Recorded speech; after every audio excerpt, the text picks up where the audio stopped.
Dear students, good afternoon. Today we'll see about the Unit 2, which is dealing about large scale fading. So in this unit, we are going to see the introduction about the radio wave propagation and what is large scale and small scale fading and free space model. Before going deep into the large scale fading, we will see what is free space propagation. That is, just we'll have an introduction about the radio wave propagation. So as we all know, when the wave is transmitted from the transmitter to the receiver, it will propagate in a wireless channel, that is free space medium. When it is propagating in such a direction, it will follow the principle of electromagnetic waves. That is, it will undergo reflection, diffraction and scattering.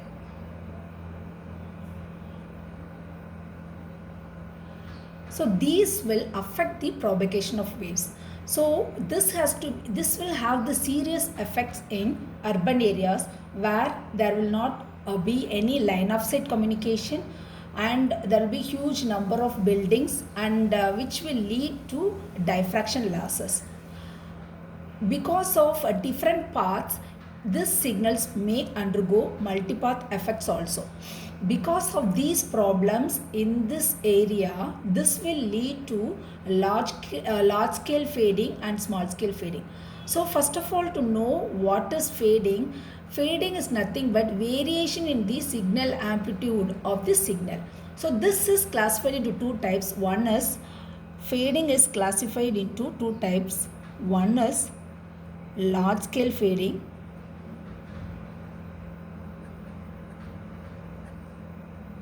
and another is small scale fading.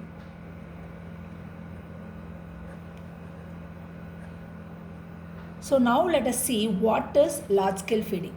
Large scale fading is nothing but when a signal is transmitted from a transmitter and making it to propagate to a longer distance, then if you analyze the variation in signal, then it is called as large scale propagation fading.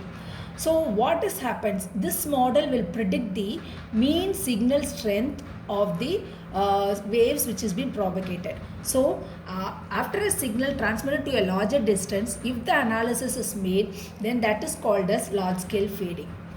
Then what is small scale fading?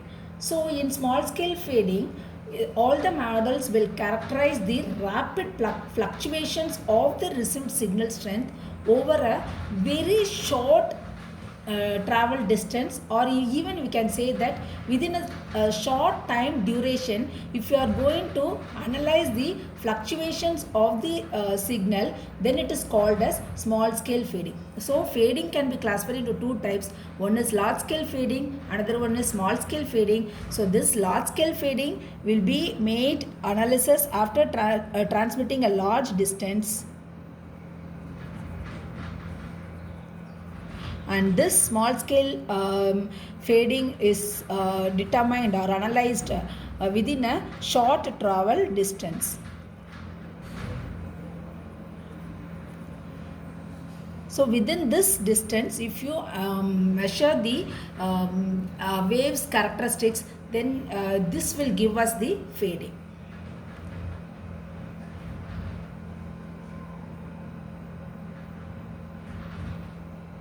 So coming to this detailed analysis of reflection, diffraction and scattering, if you consider a line of sight communication, in this wave which is being propagated from the transmitter will directly receive the receiver. So in line of sight communication, it is a direct straight line communication between the transmitter and receiver. So this effect of reflection, diffraction and scattering is not possible in line of sight communication. But otherwise, when you are going to consider this non-line of sight communication, that is when the transmitter and the receiver is not in a straight line, and if some obstacles is there, then this waves which is propagated from the transmitter to the receiver will undergo reflection, diffraction and scattering depending upon the channel. So when does this reflection occurs? The reflection will occur we can see a wave is getting reflected when the propagating wave is hitting on an object that is larger than the wavelength of the signal. So then in that case the reflection occurs. For example, when a wave is hitting a surface of the earth or a building or wall, then the reflection occurs. So this wave's wavelength is smaller than the object wavelength. In that case, the reflection will occur. Suppose, when does this diffraction occurs? This diffraction, that is, diffraction will occur on the propagation of waves when it is traveling towards the receiver. It is hit by an obstacles which is having a sharp irregular edges. So this will produce a diffraction of waves. Usually this diffraction is more with low frequency signal and it is compared to that of a high frequency. So diffraction is more in low frequency signal than the high frequency signal. Okay, high frequency signal. So diffraction is more in low frequency than the high frequency signal. And coming to scattering, this occurs when a propagating wave is obstructed by objects that are smaller than its wavelength. So for this example, you can consider the wave when it is hitting the lamppost or a small particle in air before reaching the receiver, then this scattering occurs. So here the wave's wavelength is greater than the hitting object wavelength. So in that case, scattering will occur. And another one is refraction. So refraction will occur when the refractive index of the medium changes. Because of the variation of the refractive index, this refraction of wave will occur.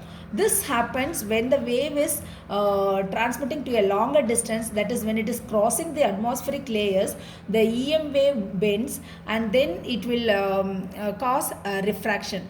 So this mostly this type of refraction will occur in a satellite communication. That is when it is crossing, the refractive index changes. Whenever the refractive index changes, this refraction will occur. So this will cause a rapid fluctuation in the amplitude of the signal, which will lead to a large scale fading. So this analysis or this model will be studied in this unit. So this is an important thing before going into the detailed analysis of this large scale fading. So this is what the basic principle of wave propagation methodology. Students, I hope you understood this concept.